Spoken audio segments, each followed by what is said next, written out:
Welcome to the Southern U Podcast, brought to you by Darden Archery on the OKest Podcast Network, with your co-host, Matt Brock, Jeremy Ferguson, and Taylor McMurtry.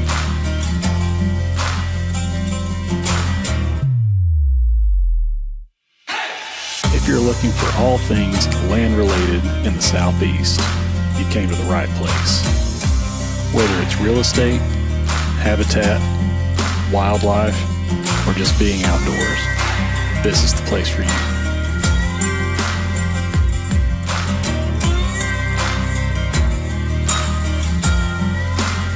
Welcome to the Southern U.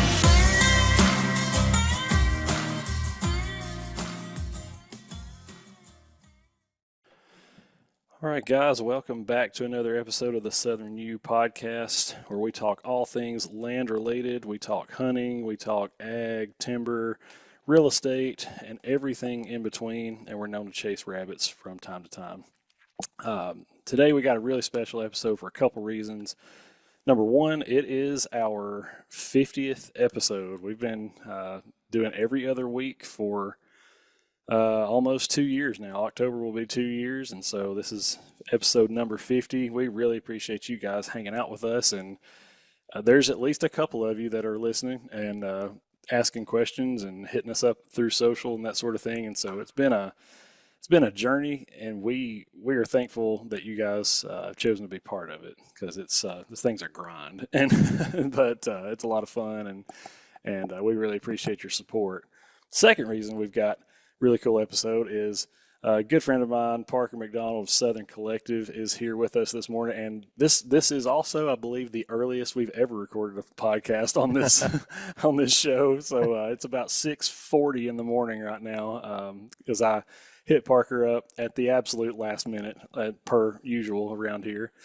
And so Parker said, yeah, man, I'm up for whatever. Can you do 6:30? I'm like, yeah, let's do it, man, whatever. Okay. But Parker, man, listen, really, I do appreciate you hanging out with us this morning. And our other guys, it would have been cool to have all of them on, but they are doing state burn licensing exams and real estate exams, closing, real estate closings. I mean, they're being pulled in a million different directions right now. So, I hate that they weren't able to join us, but I really appreciate you taking the time, man, especially at 6:40 in the morning. Hey, man, absolutely. So we do a lot of podcasts. You talk about this being your 50th episode. I started out podcasting at doing the same thing bi-weekly. So every other week we would do a podcast episode of Southern Ground, starting out when I very first started in like 17 or 18. Yeah. And it was like, holy crap, this is hard. This is really hard work. And then we upped it to every week. We were doing it every week. And I was like, again, holy crap, this is hard. Well, now we've started this new thing where we're basically trying to hit 150 podcasts a year.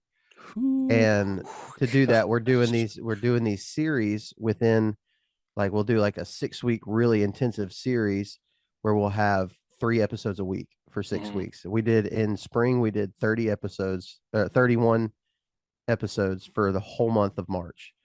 And so, like, our podcasting time to do that has had to change to, like, hey, can you do 6 a.m., like, to be able to squeeze episodes in where you can when you're trying to do that many episodes. Yes. And so, like, for me, like, podcasting is like, it's all day is an opportunity to do a podcast from pretty much any time you're awake. If somebody can do a podcast at 2 a.m., sometimes it's like, right. That's the only time that we're not going to be battling for time for anything other than sleep. So, yeah, dude, I appreciate you being flexible. Look, I tell our guys all the time, because, so far, I mean, I'm sure there's going to be a day where this hits and we just can't pull it off, but we have filmed every episode that we've done. And so, if you're just doing audio, I mean, that's not, I'm not saying that's easy, but that's one thing. But when you're trying to also film it, then that has to be edited and all that. And it's like, look, guys, we're doing an episode. on Tuesday. If you're there, that's awesome. If you're not there, I guess I'm gonna do it by myself. Like I just, we Yeah. gotta get them out there, and so I have to have time to edit this stuff, and so I really tell the guys, I'm like, hey, can you film Tuesday? Yeah, what time? Like as early as humanly possible. That way, it gives me the most time Yeah. throughout the day to get it done and get it uploaded and scheduled and all the micro content and all that stuff. So, anyways, yeah, it's What most people don't know about you, Taylor, is you're one of the only people, you're one of the few men that have seen me cry, like cry out of pain. oh yeah, I Uh, have. Man, I was there for that, and that matter of fact, that was the very first time we hunted together. yeah, it was. It's like, I oh cried like man, a girl. we're bonded for life now. Like, I had that's kidney stones for anybody wondering. I got kidney stones in the middle of the night. Me and Taylor were on a hunting trip in Mississippi, yeah. and it Mm. hit me like a freight train, man. And I had to wake Taylor up. I had to wake you up, buddy. I was like, hey, dude, I'm just gonna let you know. Probably gonna cry. You're probably gonna feel awkward right now because this is about the worst pain in the world. And it was true. Gosh, man, No lies were detected there. you talk about like just feeling bad for somebody. Like that was a helpless feeling of like he's just laying in a hotel bed over there, just like in just Uh, gut wrenching pain. Like, dude, like, what do you want me to do? Like, do you want me to go get you medicine? Do I need to, we need to go to the hospital? Like, what do we need to do? And it's like, it's just part of it, man. It'll pass. Yeah, it's like it'll pass. And then he gets up, and that's just like one of the reasons we've got Parker on the show today is like, not only is he over there flopping around, dying of kidney stone pain, he still manages to kill one or two does. I did kill a deer Killed that a day. deer. I'm Yeah. like, well, cool, Yeah. man. I'm perfectly healthy, and I couldn't get one close enough to, you know what I mean? I Whatever. killed So, a deer. It like the way that the kidney stone happened is it hit real hard that first night, like hurt really bad. And I think you hunted and I didn't that mhm. morning. And then that evening I was like, I mean, I think I could go. I think I could hunt. And I went to the very furthest corner of that property, shot a big giant fat doe. Like Mhm. remember how much fat she had on her? Yes, yeah, that was crazy. It Like was like it was almost a midwestern deer. like she was raised in a barn somewhere or Yeah. something, grain Had to fed. drag her. It was the only place that the ranger, the little buggy, couldn't get to. So I had to drag it. And like I Yeah, was good. I don't know yeah. if that just like shook up the foundation a little bit and like like made that kidney stone worse because the next day it came back and then I had to go to the ER once I got home. It was like it was bad. It hurt. And then I got it again in December. That was the worst year of my Oh, life, really? dude. I don't Yeah. know if I knew that. Oh Yeah. gosh, yeah, I That remember. was November, October, beginning of November, I think, when me and you went. And then December 1st, I got another one. Oh gosh, yeah, I think yeah, it was late October because their season's weird and a little bit later than we are for opening day and stuff. But yeah, because I was like driving home, I was on the way back, and yeah, I just get this text, and it's just like a like hospital bed view with like an Yeah. IV in his hand. I'm like, oh, dude, what's going on?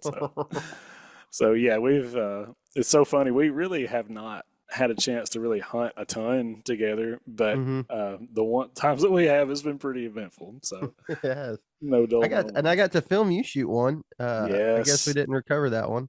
I think it No. probably could have been recovered if Yeah, we had the time. we bumped it, and truthfully, it was probably a shot I should not have taken looking back because I was spun completely 180 degrees backwards, and it's always the hindsight's always 2020, I guess. But had we not, or had I not shot at that one, there was like whatever four more that Mhm. came in Yeah. after it, and we were over in the tree acting the fool, because we just shot one on film and stuff. But if we had just, if I'd just kept my mouth shut, we probably would have got a better opportunity. But anyways, yeah, good times, and we got to do it again soon. Oh yeah. It is upon us, which is kind of what the topic of discussion here is. We've really been focusing pretty heavy on like early season or summertime like management practices and stuff. And I know, generally speaking, we are talking about like private land and stuff that's been developed and managed and stuff like that. And for the most part, Parker, kind of you and your guys are hitting public ground and going around different states, and so it's a little different dynamic. But want to kind of take a little bit of a, hit the pause button on that for a second and pick your brain on just kind of some early season gear type stuff. Because, look, you're in Alabama too, and hunting virtually every state in the Southeast. I know you've hunted Georgia and Tennessee and Mississippi. I mean, you've kind of been all over, and even Midwestern states too. But in the early season, the common denominator is it's hot, and you've got a lot of food on the ground, and it's kind of like trying to narrow down where these deer are going to be, um, but also kind of like what gear selection goes into that or the thought process into your gear selection, because you've got to figure out what is essential, what you want to take with you, and what's not, because it's really hot out there, and I prefer to get to wherever I want to hunt the least amount of sweat as possible, so I don't stink the place up. So, Yeah. but anyway, I guess just in that same spirit, before we jump in, it's something we always do on our episodes is we give just I don't say random shout outs, but we give shout outs. If there's somebody, if there's a business, if there's a person, whatever you want to give a shout out to before we jump in, I'll do one, Mm. but you're the guest. So if you got anybody you want to shout out before we jump in, go for it. Somebody that I want to shout out right now. Yeah, put you on the spot. Holy cow, man. Um, Your taxidermist. yeah, my taxidermist. He's a good one. He's a good taxidermist. You know what? I'm gonna shout out my dad. All right. Yay. Yeah, I'm gonna man. shout out Papa Mac. He's pretty much the reason why I love this stuff. Yeah.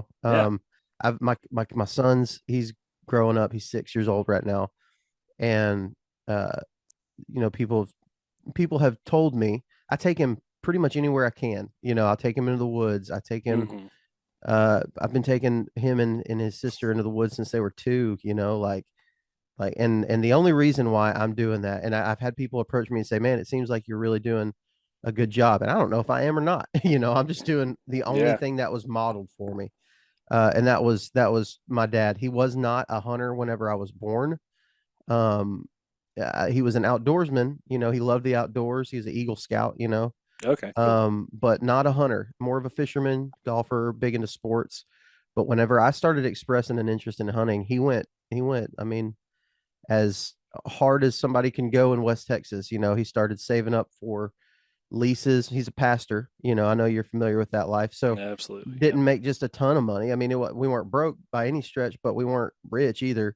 Mm. And West Texas hunting it to get a kid into hunting in West Texas is an expensive process because you don't just get to hunt and you don't have public land. You don't have $500 lease dues. I mean, we're talking about in the early 2000s and 90s, still into the thousands of what you're going to be paying for. Oh And so yeah. dad did that. He did that for me. So shout out to dad. He's 60. I think he's 61.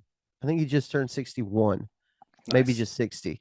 He might be offended in this shout out, but Oh no. man, they just took a new church in Arkansas, and it's challenging to me. I always imagine at 60 I'll be somewhere that I'm going to be for the rest of my life, Mm. and watching my parents kind of do what they're doing and follow a calling is huge, man. It's Yeah, big. that's really cool, man. I've not got a chance to meet your dad in person. I've talked to him on the phone a handful of times, just whenever he's called. We've been in the truck Yeah. together, whatever. So great guy, and yeah, it is interesting because we got to go to Texas in January for that deer capture research project at the Faith Ranch, and it is a different dynamic out there. Where we're from here in Alabama. I mean, if you take 1 square mile, there could be 500 different landowners within that 1 square mile, and in parts of Texas, you got one guy that owns that. Yeah. Land ownership and the acreage is so different than it is here. Um, a lot of people talk about deer hunting being a rich man's game in Texas because you either go hunt a high fence somewhere or you pay an absurd amount of money to go hunt private land because there's just not any public. It's just Or you're a rich man who has money, who yeah, has land in your family. yeah. I mean, Like yeah, oil that's kind tycoons, of it. whatever, Yeah.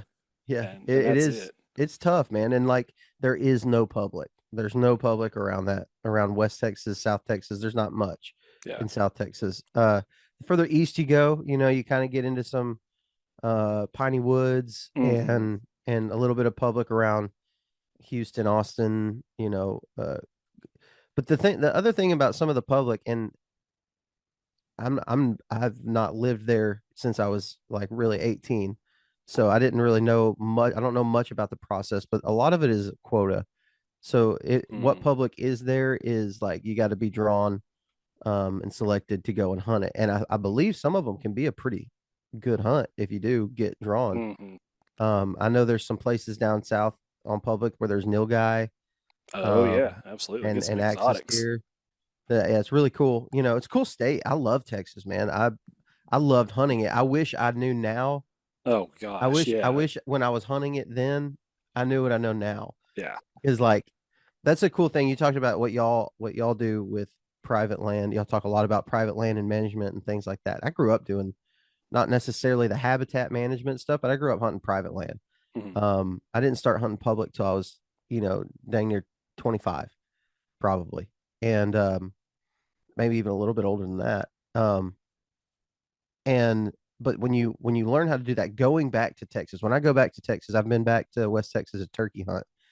And dude, like the things that I have developed through hunting on public land and hunting even on private in the South, it's just a little bit different than doing that kind of stuff. Mm-hmm. The things that I've been able to learn, it's when I go to private, I feel super effective, man. Like I Yeah, feel like whenever I can step foot onto a piece of private ground that has been managed, um, man, I feel like I can go in and pretty much just yeah. Well, I mean, do in whatever. in theory, like it should be easier. It should Yeah, be. I yeah, mean, not saying it always is, but everybody talks about this. It's the old saying, if you can kill them here, you can kill them anywhere, right? Well, if you can consistently get on public ground and put, I mean, look, deer of any caliber, but certainly mature deer, hmm um, when you set foot on private ground that's been managed like that, you ought to be able to do that pretty consistently. But um, I don't know, man. It's been a really cool journey because having a podcast with two guys that are biologists, former state biologists. Um, yeah. Smart, two smart yeah, guys. Yeah, yes, you're people like, that like I don't really belong in the same room with. I'm always outnumbered because they'll be like, yeah, this is how we do blah blah, and then I'll be like, well, okay, well, what about the common folk over here? Like, I want to stick up for the rest of us, and they've kind of shed some light on some things, and I've taken a little different, swung on the other end, kind of the spectrum of management and what deer to harvest and when to harvest, that sort of stuff. But at the same time, like I'm also still a bow hunter and I like to shoot stuff. So, yeah, that's right. but anyways, yeah, it's cool, man. And I guess shout out here. This is a shout out for one of our sponsors, and the reason I'm doing this too is I know that you're affiliated with them too. But Tethered sponsors us. They also sponsor you guys at Southern Collective, and so this is not a you should go buy a bunch of tethered stuff podcast, but they do they do a great job of just trying to give away knowledge and give away resources to make anybody better. It doesn't matter if you buy their stuff or not. Obviously they help us out, and that's great. But they do the teach and trains and stuff where like just bring whatever gear you got. Bring. We don't care what brand it is. We don't care. It's not about trying to necessarily make money. It's about kind of trying to share information. So uh, if you're interested in kind of getting a little bit more mobile in your approach to hunting, maybe check them out or not. It's all right. It's not a huge deal.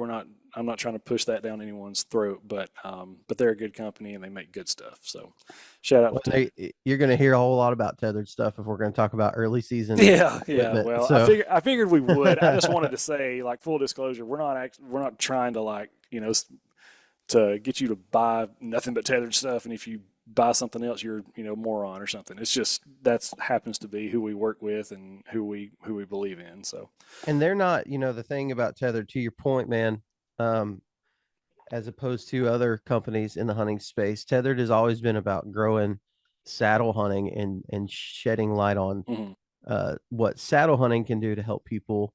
And also, here's the product. Yep.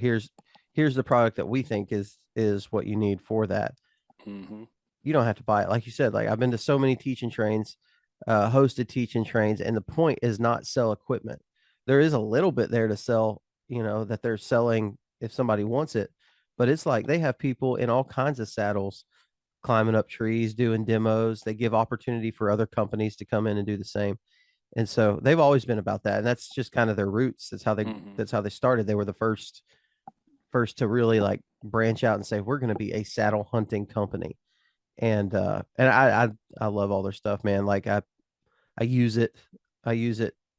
I mean, when you look at my tethered system, like my whole hunting system from the ground up is like, oh, that's tethered, tethered, tethered, tethered, a mossy oak shirt, tethered, tethered, tethered. You know what I mean? Like Right. it's like it's pretty like I think they make great stuff. And I certainly have not ever felt held back by a tethered product for No, sure.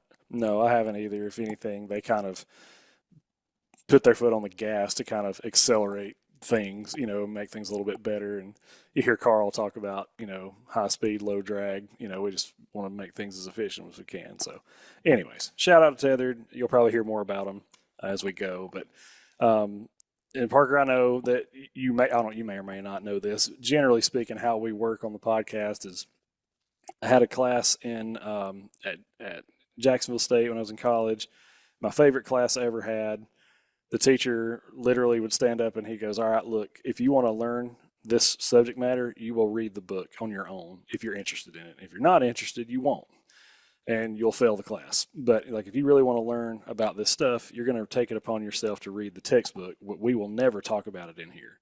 We're going to talk about real world issues." And so basically, he would ask the class 5 questions and we would answer them the best of our ability. And then we would get to ask him 5 questions and he would answer them. And then we went home. That was every day.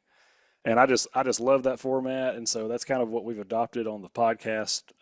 We ask 5 questions. And if that takes us an hour and a half, cool. If it takes us 35 minutes, cool. Then we just pack it up and go home after that. It's just, Yeah. Yeah. so anyways, if you're up for it, I got your Yeah. first early season gear question. Okay. Let's hit it.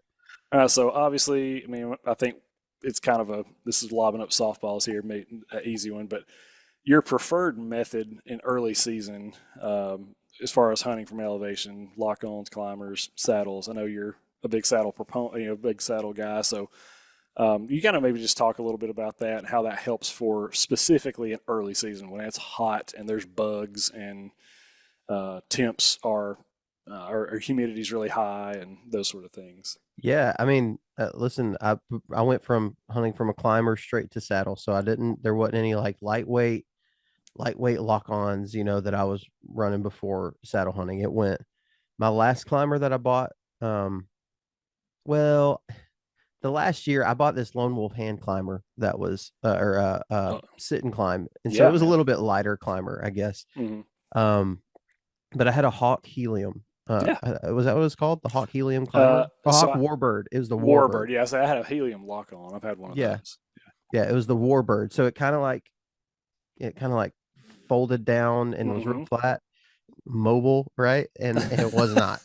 And It like was not. that was also one of the first years where I really started hunting for my kayak a lot Hmm. and using the water access thing to get back into places. And number one, I mean, this just space that I had in the kayak was limited when you have a climber in there. For sure. But when you're hiking up, it's especially in hill country type areas where I'm hunting, man, I mean, like just weight and the where it sits at. So I wear a pack, obviously, which is way less than a climber. Hmm. But that climber would, I mean, you just get a big sheet of sweat on your back. It's just 100% going to happen, even on the coldest day, because it covers up your whole back. And Hmm. I'm going to be honest with you. I'm not the guy who's like super worried about my sweat. I want to keep it minimum if I can.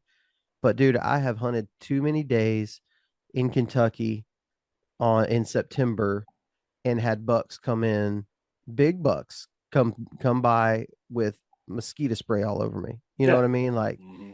like I'm a big time believer in if you're going to set up, if you're not going to use any type of scent control, anything, or if you're just going to be like me and like, you know what? I don't want to get eaten up by mosquitoes. And so I just let the wind Or and ticks thermals. or chiggers. Like, Exactly. you know, Yeah, you're not gonna beat the deer. You're not gonna beat his nose. So no.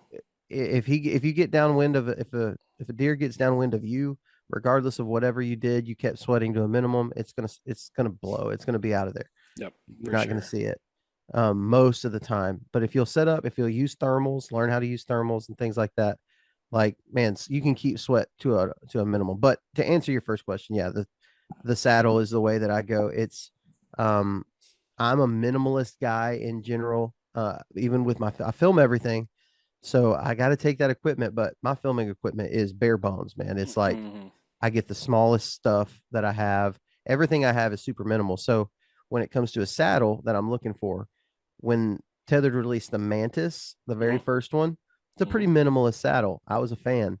I honestly didn't really see the need for anything else. Like I was when they came out with the Phantom, I was like, why? Yeah. Why'd you need that? It don't, like. But I sat in a Phantom and I was like, okay, well, this is more minimalist than the Mantis. A little more comfortable. I mean, for me, I was pretty comfortable in the Mantis, Mm-hmm. but it was more minimalist. And then I think they did the Ultra Lock right after that, and I did not like the Ultra Lock. And there's been some others in between, like some Elite Phantom Elites, Yeah. Yeah. the Eberhardt, some of the Grit stuff. But that Ultra Lock, they came out and everybody loved it because it was finally a comfort option from Tethered, Mm-hmm. and it was kind of like the Cadillac. But for me, I was like, I don't need, I don't want that. I want minimal, Mm-hmm. and comfort is like, it's great, it's whatever.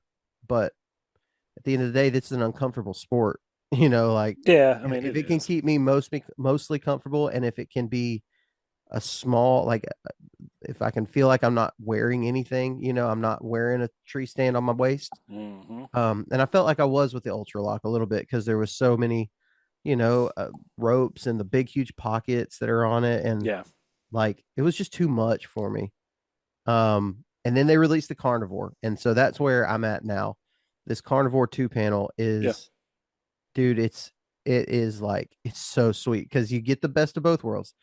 I wasn't really in need of a 2 panel. Like I didn't Mm-hmm. need it for comfort necessarily. But now that I got it, I'm like, this is pretty stinking comfortable. And the way that they have the system set up with the rad buttons where it just clips on to the rad buttons, and it's basically the size of the Phantom that way. You're Right. able to walk in, and I like to walk in with my saddle on. I do too. Uh, Yeah. Early season, late season, it don't matter. I want to walk in with it on. I don't want to put it in my pack. And I don't like taking a bunch of time at the base of a tree to get ready. I like to Mm-hmm. get there, take my pack off, and go. So yeah, I know that's only question number one. That was a long way of answering it. No, So no, that's, I mean, it's funny though, because I mean, obviously we don't tee the guest up, so no one knows what questions we're going to ask, but you already sort of got into question number two there because I was going to talk about some other stuff. I was going to ask you if you were going to more of a minimalist or do you care about that type of stuff. But yeah, same deal. I've actually got the Ultra Lock right now, and I like it. I had the Phantom before; that was the first one I ever had, and not really any complaints with it. I'm kind of like you, like, well, if you're going to put another one out there, I don't see the need in really upgrading, But I actually asked Ernie, I'm like, hey, if you had a limited budget, would you go with a newer platform that you guys have put out? Because I had the very first Predator, and it's the only thing I had. So I said, would you rather go that route, or would I be better served to get a saddle? And he was like, thought about it for a second. He was like, come put the saddle on for a second. And so we got to,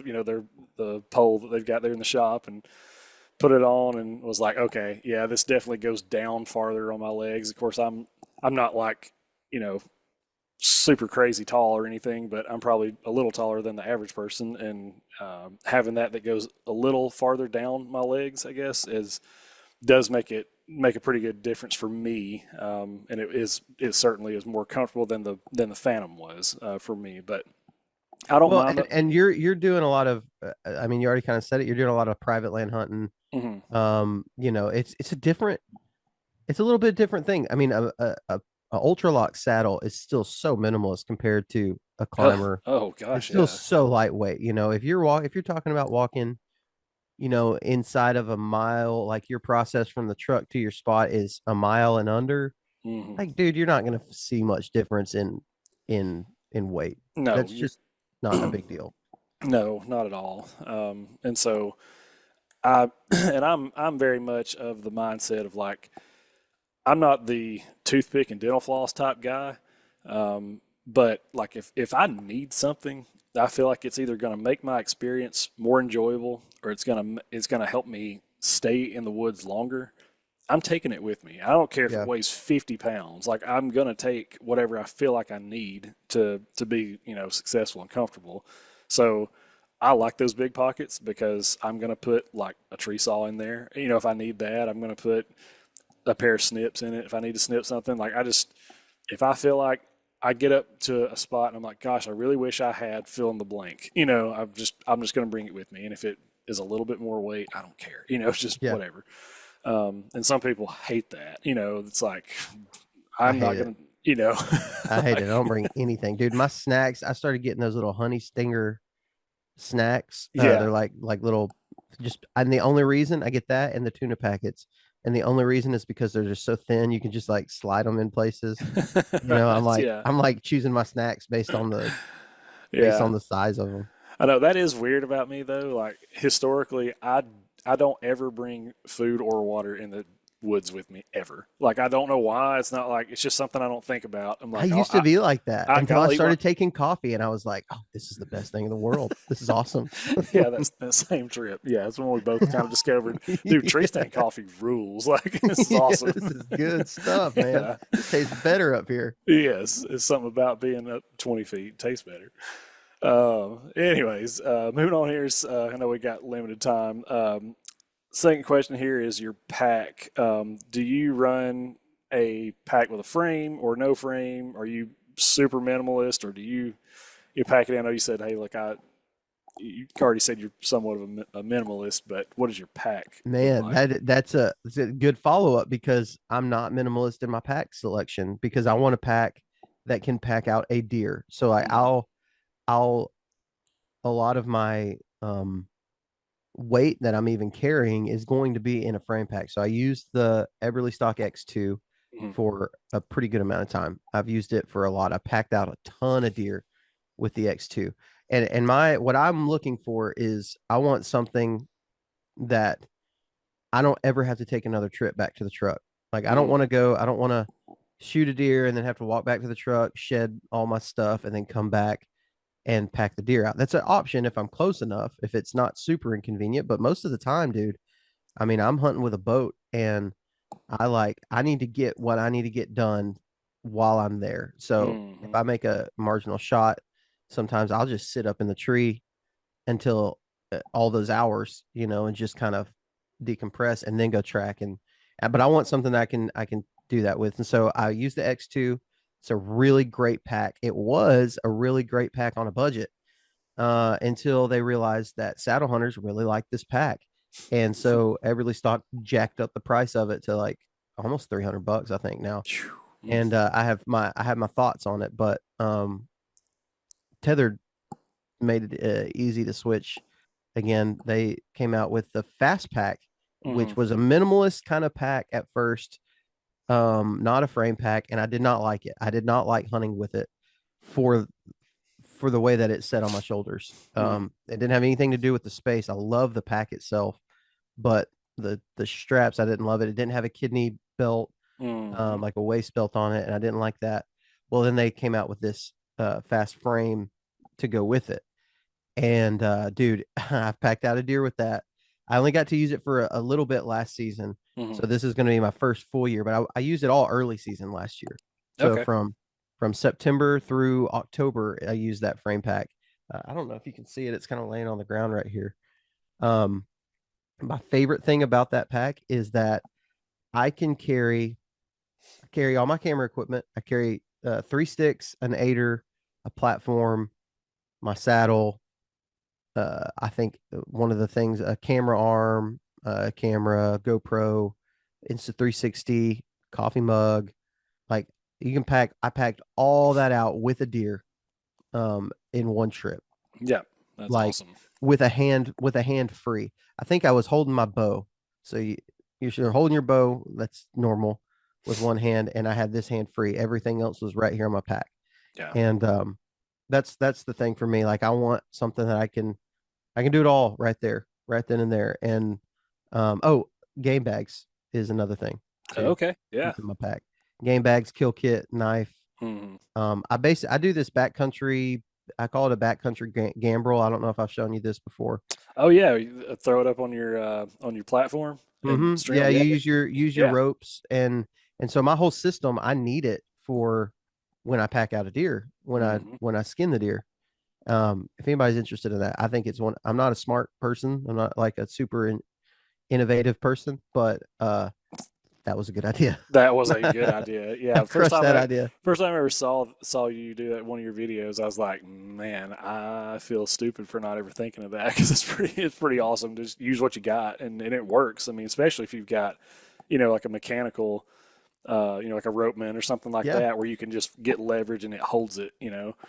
So yeah, that's a really cool setup too. Because my pack, I'm kind of with you. Like the odds of me ever having to pack out a deer is pretty low given where we hunt and that sort of thing. But uh, I just have gotten so used to having a frame pack. I've had one for so long. I've got the Diablo Dose, the second version of it, so it's not even made anymore.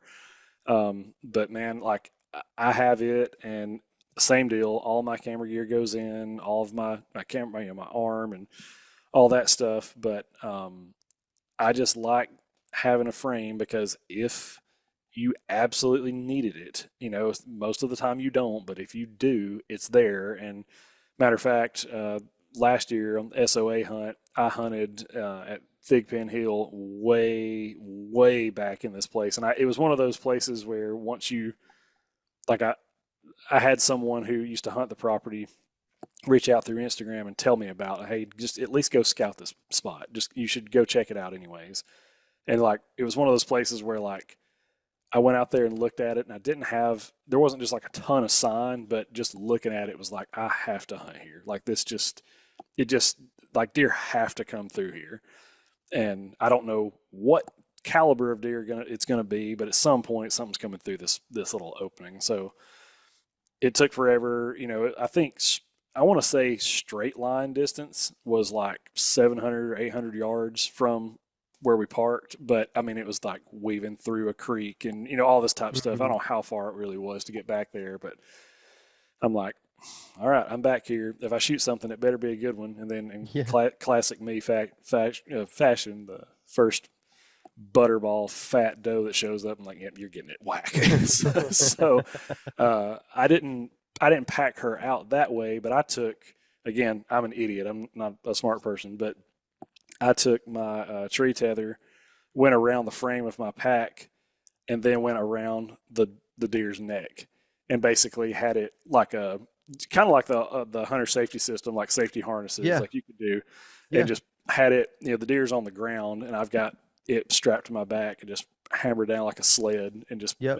and drug her out that way. And without a frame pack, it would not have been possible. It would have Yeah. collapsed the pack and would have been terrible. But I've seen my buddy Pablo, he'll get into his saddle and like turn it like backwards. He'll turn the saddle backwards to where the bridge is kind of coming off of his back, hmm and he'll tie that bridge off to the deer and just use that on tied on his waist and just huh, use that to drag it out. that's interesting. It Yeah, was a pretty good. I've seen him drag a doe out a long ways on this one spot, and yeah, he was good. He yeah. like so That's funny. Yeah, another good option for dragging. yeah, for sure. I guess now we can get a little bit into kind of talking weaponry and those sort of things. Yeah. For early season, obviously, I mean, everywhere you go, with the exception of maybe a velvet season here or there where you can shoot a gun, but most of the time you're limited to archery equipment. Can you just briefly, look, man, if you've got to dip out for kid stuff, whatever, just let me You're know. good. But Yeah. Yeah. We're um, good right now. um, but arrow spine, broadhead selection, those sort of things. What is your preferred? Are you a super lightweight arrow setup and expandable? Are you Ranch Fairy And Special, or somewhere in between. so you asked this question knowing the answer is going to be complicated, I'm sure. Yeah, I obviously. kind of followed in the trend of with the high FOC, Mm, single bevel broadheads, and I saw some really good results from that. I really liked that. And the problem is I'm a short guy and I have a short draw length, and uh man, a heavy arrow, like my pin gaps were like, an inch hmm from each other. Yeah. And I just missed too much, man. Like it's a slight misjudgment in yardage from, oh, that deer was actually, it wasn't 35, it was 30, it was 32. And, I shot way over its back because there hmm was just no margin for error. And then last year I had a situation on opening day in Kentucky. I don't know if you saw this video. Opening day in Kentucky, I had this doe come in, and obviously it's opening day. I'm ready to shoot something. And so she came, it's like 7 yard shot, crushed her just right behind the shoulder. She took 2 steps, ran forward, and stopped like right in front of my tree, right underneath me. And so I took my cell phone out and I zoomed in on her. I was like, I'm about to get a cool video of this deer crashing right underneath me. hmm Well, she just walked off. And in the video, like I'm zooming in on her shoulder, and you can see this slit like right behind her shoulder. Um, and she is hit very well, like as good as Yeah. you could possibly imagine. And I never found the deer. The What? arrow was covered in fat. Uh, it was the weirdest. It was the weirdest thing. I'm actually putting out a um I'm actually putting out a video, a film here at the beginning of September, and you'll see that hunt. It was Yes, we were. I was gonna give you a chance to plug that. By the way, I saw that with tethered stuff. So yeah, it's gonna be cool. yeah, I'm fun. I'm fun. I'm excited about it. It's gonna be fun. I'm I'm fun. fun. I'm Yeah, fun. I'm I'm a fun fun. guy. I'm a fun guy. No, hold on. My wife is She's needing the probably like, keys. she's probably like, where are you at, It's dude? like, where are you at? I told her just to go ahead and go, and she can come back and get me. Um, Okay. so so yeah, so that sent me down a whole rabbit trail, dude, of like last year. I was like, well, this is the stuff I've been doing. Um, I gotta change something. I've got to change. Like, I've lost too many deer to a system that's supposed to not lose deer.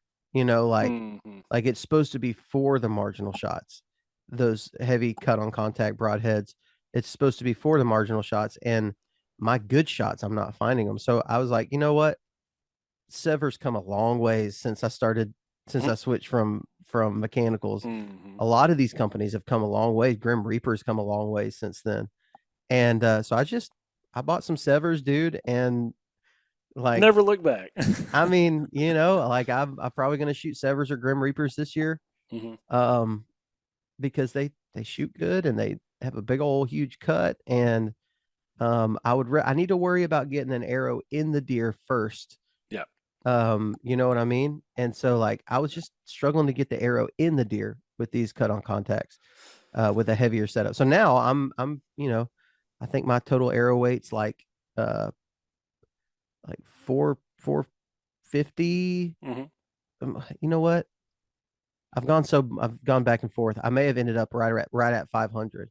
Yeah. Which is not super heavy. It's not super light. It's kind of somewhere right in the middle. I've got Well, 125 grain broadhead on the front.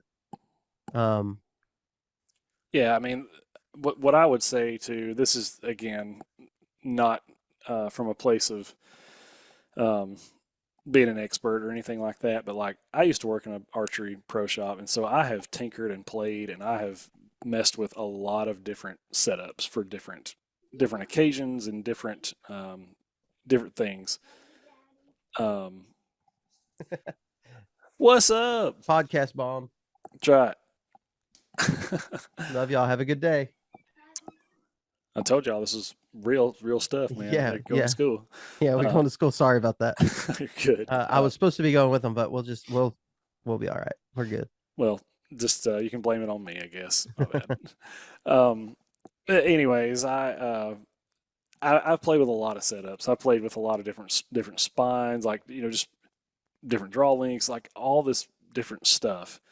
And basically, what I can confidently say, just from like actual real world experience and putting this stuff to the test, is simply going from a really big expandable broadhead. I don't care that we won't talk about arrow spine or arrow weight. Just going from a big expandable, like a Grim Reaper Whitetail Special. That's a 3-blade, 2-inch diameter head. Going from something like that to a one-piece, either dual bevel, double bevel, or single bevel, one-piece, 2-blade. The amount of penetration that you gain just from going from a 3-blade expandable to a 2-blade fixed is enough for most people. Like you can probably keep your current setup. Again, I'm speaking in generalities, but most of the time, because like, don't get me wrong, my draw length is about 29 and a half. Like I usually shoot a 70-pound bow, and I can get fair amounts of momentum and kinetic energy out of my setups. Yeah. I went lighter this year than I've gone probably in the last 5 or 6 years with my setup. Kind of the same thing. I wasn't missing, but I also not, I was not confident to take a shot at 40. You know what I mean? That's hard to do in Alabama anyways, but it was just like, I know that I can hit that, all day long, but is that animal going to have time to react to the arc of this arrow and the amount of time it takes to get there? And if the answer is yes, then like, I'm just not going to shoot, because I'd rather just not. I don't want, I hate wounding animals and it sucks, but I just wanted something that gave me a little flatter trajectory if possible, and still offered up good penetration. And I think this year, counting Alabama and Texas, I think I shot 4 does, a couple javelinas, and a pig. And I mean, completely blew through like everything, like without, easily. You know what I'm saying? And I've got some really cool slow-mo footage of, I was scrambling around at the last minute trying to find some broadheads I shoot a 125 in the front as well, and trying to find something that would work for me, because I didn't know if we were going to get to go on this Texas trip or not, if I was going to get to go. And when I saw that I was like, I have no broadheads that are ready to go. And so the only thing I could find was some 125 Grim Reapers. And so I took those with me to Texas, and what fixed blade Magnus heads that I had. And I shot everything in Texas. Half the animals I shot there was with a Grim Reaper, and like complete pass through, no problem. And so it's just like, it's more about, you'll hear people talk about it all the time. It's more about shot placement, but it's more about maximizing the amount of momentum and kinetic energy that your setup offers. If you lose a ton of it in your broadhead selection, that's one thing. You can just make a switch from a single piece 2-blade head. That in and of itself is so much more efficient in penetration. You're definitely sacrificing cutting diameter, but I've kind of landed. I think last year my setup was somewhere around like 485 grains or something like that, but it's darts, dude. Like, it's just, I've still got a little bit of got 100 grain outsert or focus system on the front of mine, and then 125 grain head. So it's still got plenty of FOC, but it's just not so much that it just kills my arrow at 40 yards or something. Right. Yeah. So, yeah. But anyways, I've gone all over the place on that, man, and I might go back to fixed blade at some point. Like I'm definitely not the guy. I'm not going to have a fixed and a mechanical probably on at the same time in my quiver. Like I just don't do that. I've had where I typically will have like all of fixed, and I'll have one expandable for like a coyote or something like that. Yeah. But generally I don't do that either. And I wouldn't have shot the expandables on this. Like I said, I just could not get my hands on something that was 125 grains anywhere. That was all I could find, and it was like locally. And I'm like, all right, well, let's just shoot these, Yeah. and it worked Well, out that's another fine. thing. That's another part of it, dude. Like, I get tired of having to like custom order every freaking broadhead that I get, and then you have to sharpen them all, and like it's Hmm. just a whole process. They're more expensive. Like the Hmm. whole process of it is like, man, I don't have time Yeah. for this. Like, really, really, I don't. And I probably do. I don't enjoy it enough to like. I'm not sharpening broadheads out of hobby. Like Hmm. I don't love it that much. Well, You know. I mean, I think it depends too. Like, I mean, you probably take more animals of somebody that I know personally. You and the other guy, Matt Brock, that's on our podcast. You two kill stuff every year, and in my head, I'm like, if I release 10 arrows at animals this season, it, assuming that I kill them, if I kill 10 animals in a season, dude, that's like a banner year. That's unbelievable for me. Yeah. That just does not happen for me. And then you got guys like you and Matt that like 10's kind of a down year, man. Like, like I'm something up. What's going on? I don't So know I'm if I like, would call 10 a down year. I had a down year last year, I would say, as far as numbers, and it was like 6 yeah, or something. Like I've had some years where if I hunt enough places and the stars align, where you end up with $6 by the end of the year. yeah. And then that particular year, me and you hunted together, I was hateful on the does. Yeah. I was Yeah, I think by the time we got to Mississippi, he's like, "Yeah, I've killed like 5 does or something like that." I was like, "Gosh, dude, I haven't killed 5 does in the last 3 years." But anyways, it's so much fun. Bow season is doe season. That's dude, kind of like you will. Everybody, listen. Don't get me wrong. I know there's magic in the rut, and that's fun and all that kind of stuff. Give me early season. I love hunting early season because you're expected to shoot does, and that's my game. I love it. And you just, yeah. it's plenty of food on the ground, all that kind of stuff. Anyways, moving on. Number 4 here, you've talked about snacks already a little bit. Let's talk snacks or hydration. Like, what kind of stuff are you bringing with you to the tree for early season? Because it's obviously you're sweating, and temps are crazy high and humidity's high, and mosquitoes are taking what's left of your blood, and Yeah. whatever. So, what are you bringing with you actually to the tree to make sure you're hydrated and snacks and stuff? Well, snacks and food. I am a sucker for the honey stingers. I love them. They're good. They're tasty. They're full of calories.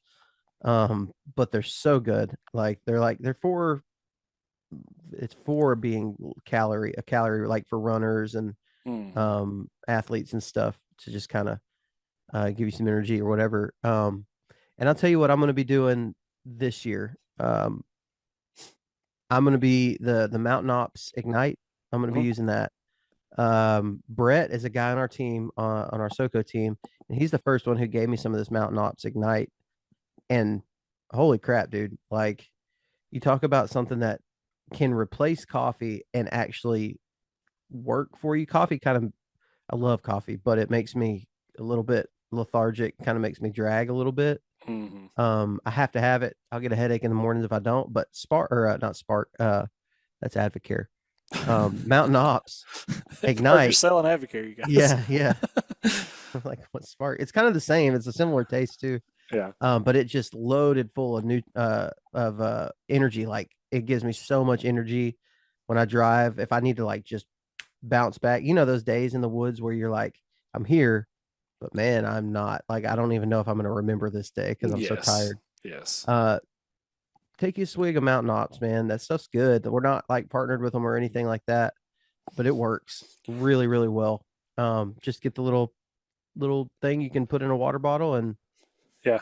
that's gonna be my early season drink for Yeah. sure.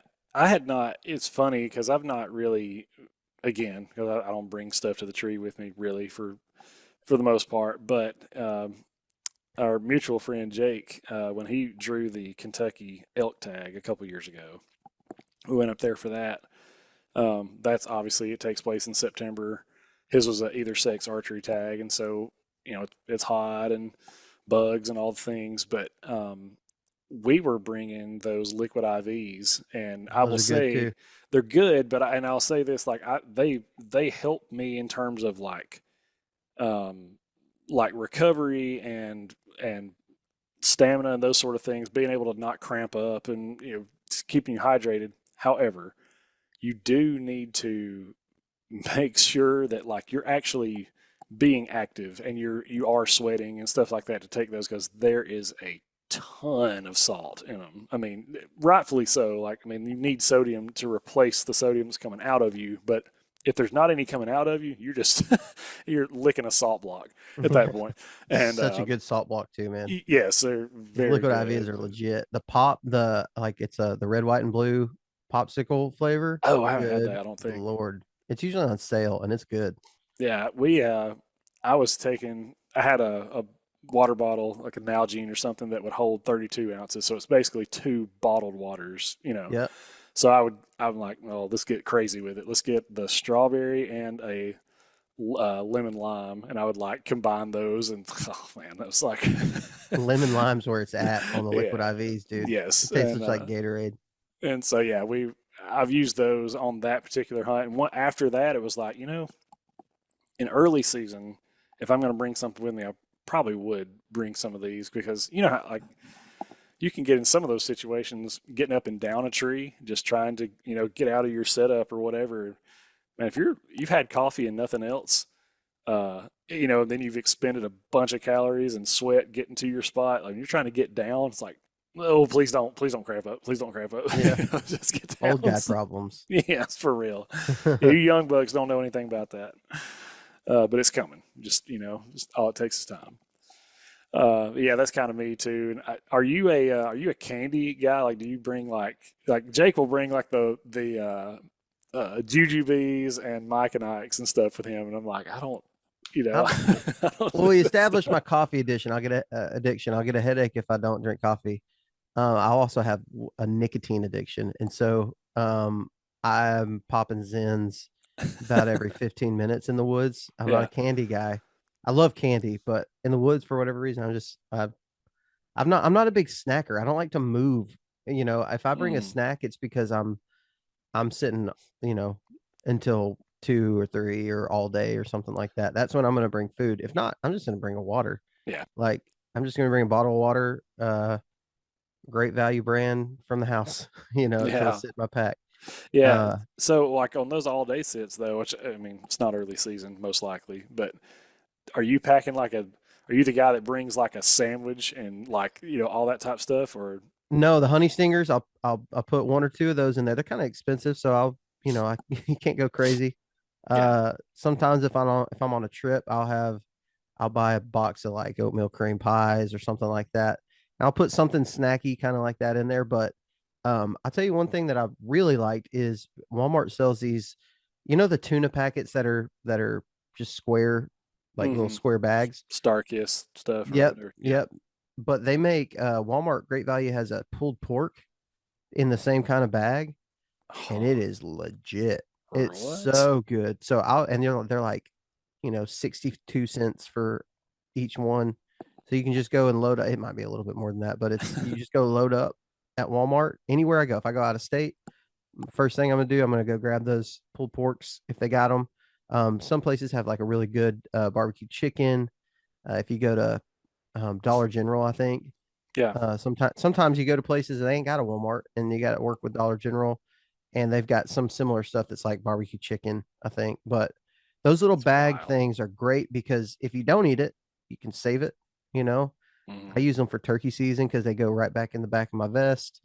And it just doesn't take up any room, man. And I carry a uh, I carry a camp sport in my truck, but pretty much when I when I go to the woods, it's like I'm just getting it with my dirty fingers, just That's right. There's no germs popping in the that woods. finger in there. And I Yeah. mean, That's I'm doing funny. all right. I only got one eye that's kind of drifting one direction.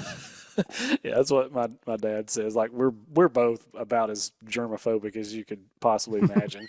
And dad, but when you're hunting, he'll be like, do like that kind of stuff. Like, there's no germs in the woods. What are you talking about? Like, it's not like being in public. You're like, I'll spread mayo on a sandwich with the same gutting knife that I just used, It's like, we right. got it mostly cleaned off. Yeah, it's fine. It's just fat.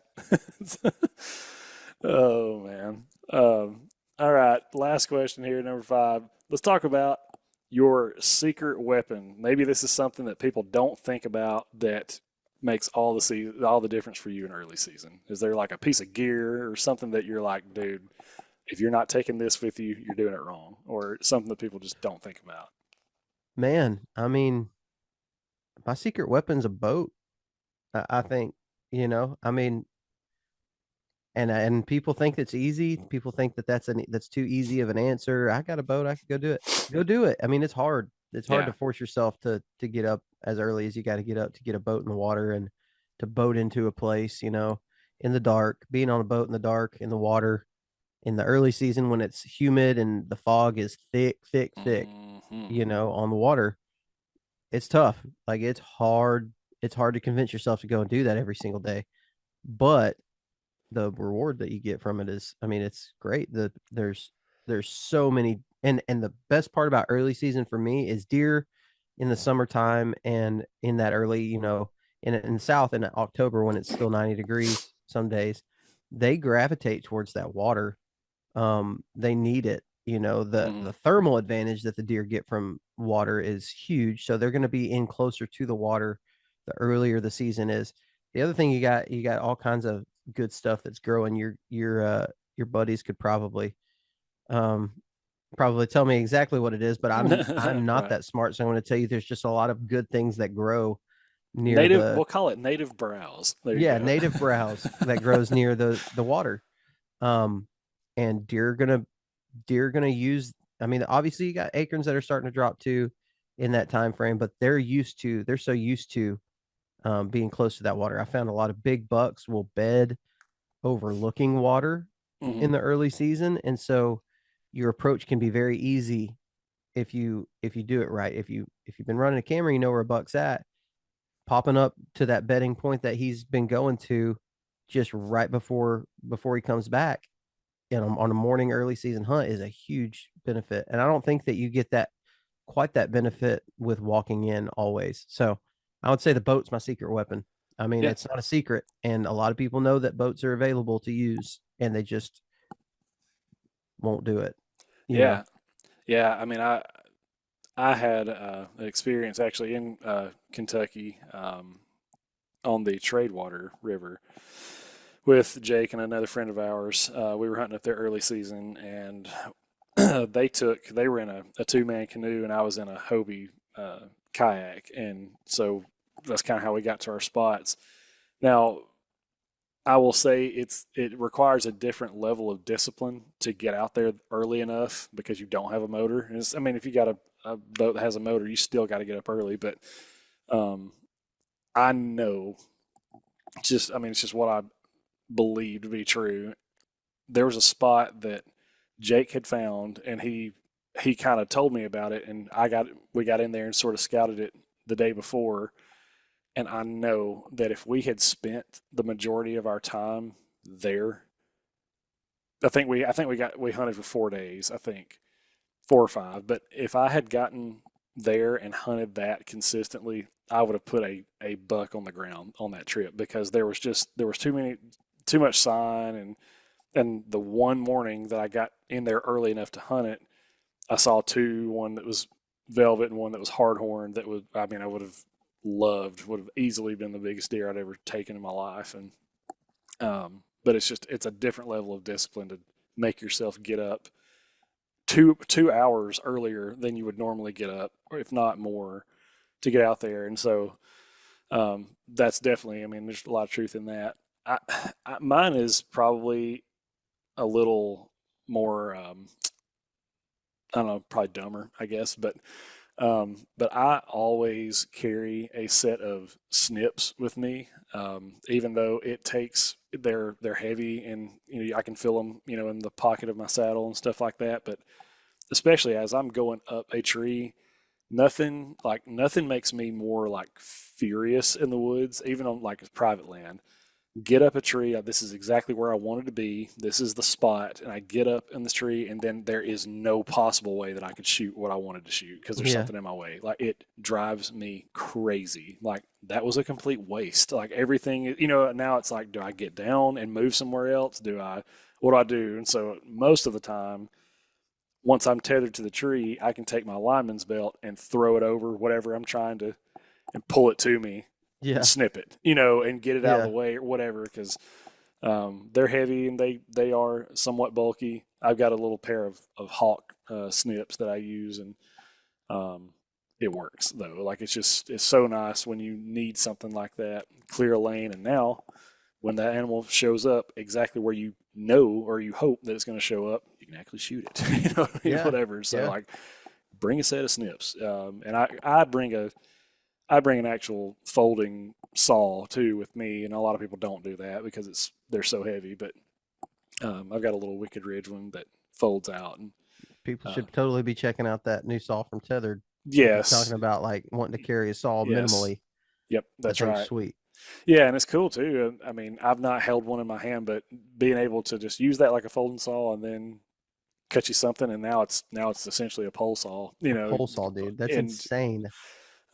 those guys over there, they have ideas that I would never think of. They've got Stuff that, autism, is what they've got. yeah, they they've got probably they got do. saddletism. Yeah, they got that tism, that's for sure. Oh man.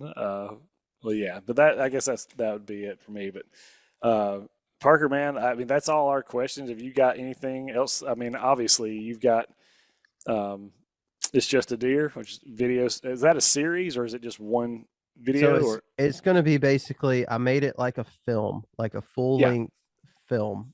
Um it's not a series. It came to me last year. Because you've heard that, you hear people say that, man, it's just a deer. Like, stop Hmm. worrying so much about it. It's just a deer. But there's a lot of weight in that phrase too. Like, the shout out that I gave my dad, that's involved in that. Like, yeah, it's just a deer, but there's a lot more that not just the hunt of the deer. There's a lot of life things that happen from our time in the woods Yep. chasing deer. So it's just a deer is true, but it's just a deer, man. Oh And so that yeah. hit me kind of actually right after I'd shot at a buck and I shot him and thought he was dead. And my buddy Walter was coming to help me and bumped the deer up. The deer ran up and ran away onto private. And I was like, that was going to be my first buck of the season. And I had got my butt kicked in Kansas. Um, got drawn for Kansas, saw big bucks in Kansas, got my butt kicked there.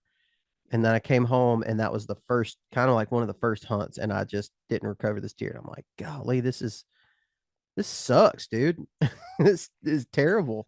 But Also, then, in that same spirit, another really good film that he put out was that Deer Hunting Sucks or Bow yeah, Hunting oh Sucks. yeah, yeah, self-filming Self filming sucks. sucks. My That was bad. it. Yeah, self-filming does suck. Um, but no, I just kind of, and like this last year, I ended up having a really good season. I killed the biggest buck of my life on public, biggest buck of my life, period. But I killed him on public in Alabama, and that was like huge. And then I got to share a hunt with my son where I killed another really nice buck with him with me, and that was the first deer that he got to see that he ever saw die. And Hmm. like, so that was huge. And then the first buck of the season, my buddy who I was telling you about that bumped up the deer. The very next day after that, we both doubled and killed bucks. Nice.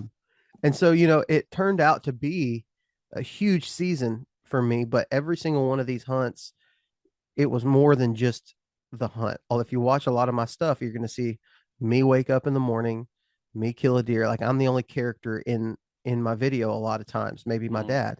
I solo hunt a lot, and it seemed like last year every hunt revolved around camaraderie more than it did around the solo aspect of deer hunting. And so I didn't get a ton of great footage, enough to where I could felt like I could make a 20-minute episode out of every hunt.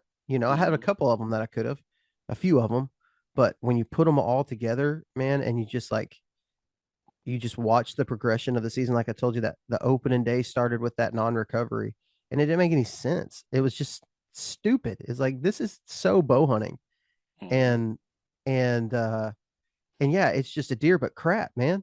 Like I've been waiting on it's just a deer that just got away somehow. How did that deer get away? And so it's just I love the film. It was one of my favorite things that I have ever created. Um, and I think it's because I couldn't have created it without other people Yeah, in that's it. cool.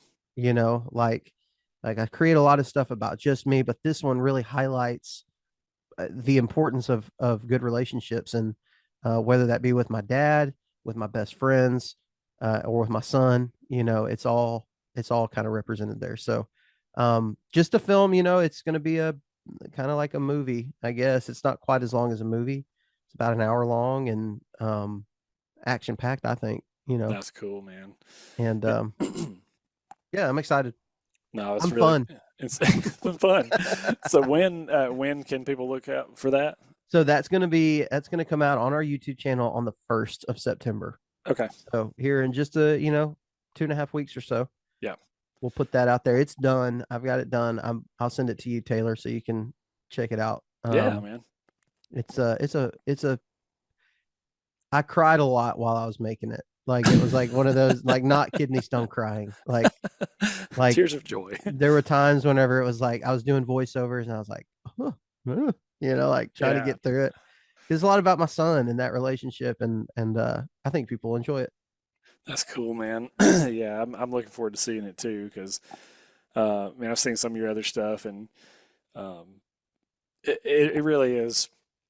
I think people that say things like it's just a deer in general probably have never hunted or not much because it's you hear that phrase amongst hunters a lot like hey man it's not always about the harvest, it's not always about actually bringing something home in the back of your truck.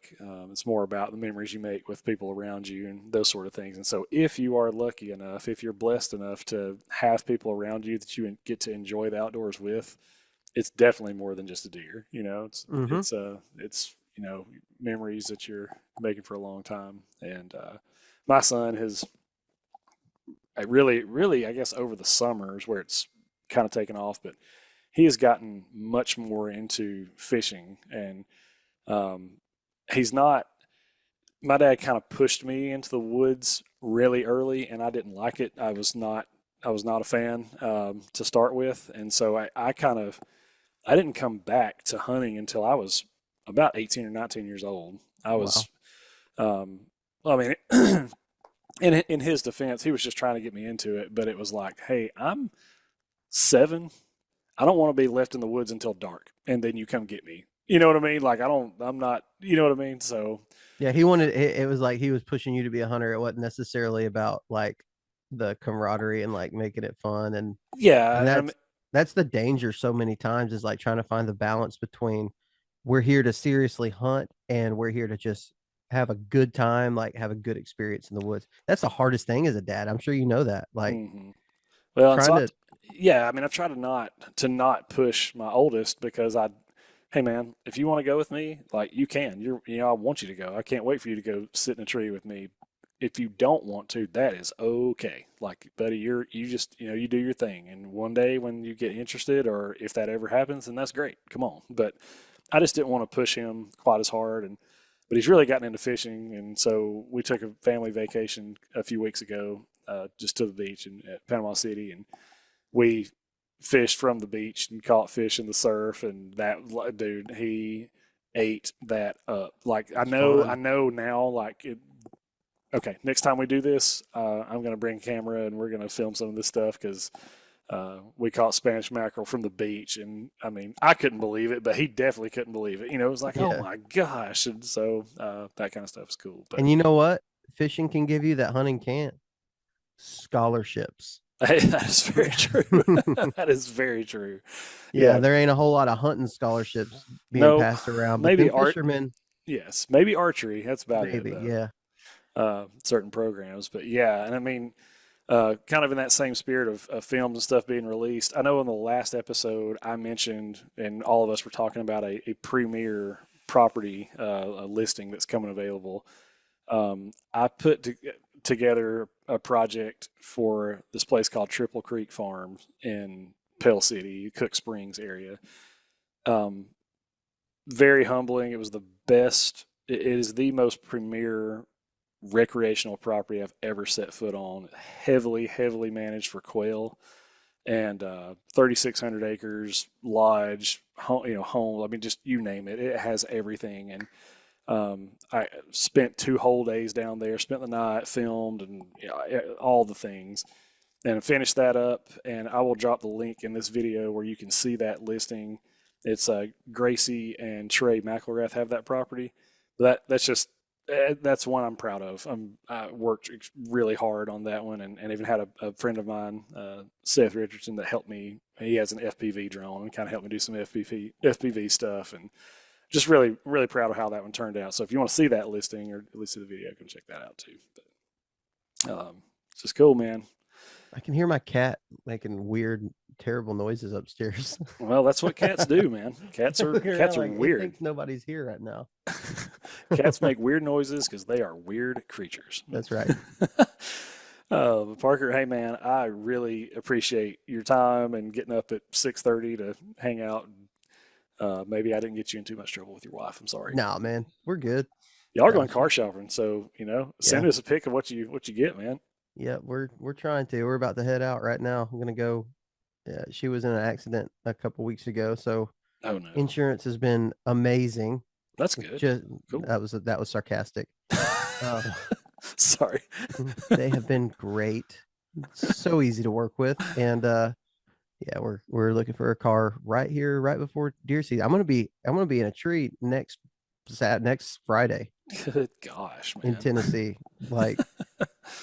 Like I got no time to be buying no vehicles. Got to get it done today. That's right. So, but dude, I Awesome. do appreciate you asking me to come on, man. I love being a guest on a podcast because I have to usually be the host on a podcast. For sure. Being a guest is so much more fun, less pressure. Oh yeah, for sure. And yeah, man, I just hopefully this year. I mean, I know you probably got a full schedule, but if you ever get the hankering to go kill some deer, just give me a shout. We'll find somewhere to go do it. We'll make it happen, dude. Yeah, man. Hey, I appreciate you guys and all you guys are doing. Y'all are crushing it. You're doing a really good job. We're doing the best we can out there. And if you haven't checked out the Southern Collective, check them out all social platforms. Anywhere a podcast can be listened to or streamed, they find them there. But it's actually Parker and 3 others, right? You got Yep. So Brent. it's me and Walter, and then Matt Reeves, Brett Mashburn, and a fella named Joey Bell, who really helps us out a lot with our turkey stuff. He's not as involved in the deer stuff, but he does a great job with turkeys. Cool. And I think we're putting a bow in his hand this year. So hey, here we go. The turkey man's gonna kill a deer, I believe. Yeah, let's do it. Get him. He killed like a 130-inch buck off of his farm 2 years ago. So it's not like he never killed deer. I don't think he's ever bow hunted, which is going to be kind of fun. So we got a good group, man. Our guys are, I was going back and forth if I wanted to shout them out or shout my dad out, but I'll take this time to shout them out. There you go. They're awesome dudes, man. Yeah, there you go. Yeah, we may be without them. Some stuff that we've got cooking. If we can ever get it off the ground, we may be sending some work to Matt. Sending stuff his way. He's a forester, and we got clients in need. So that's right. Anyways, man, thanks so much. And yeah, dude, appreciate you, man. And I will. I'll check out the film. I saw where it came through the text and stuff, but I'm sure it's awesome.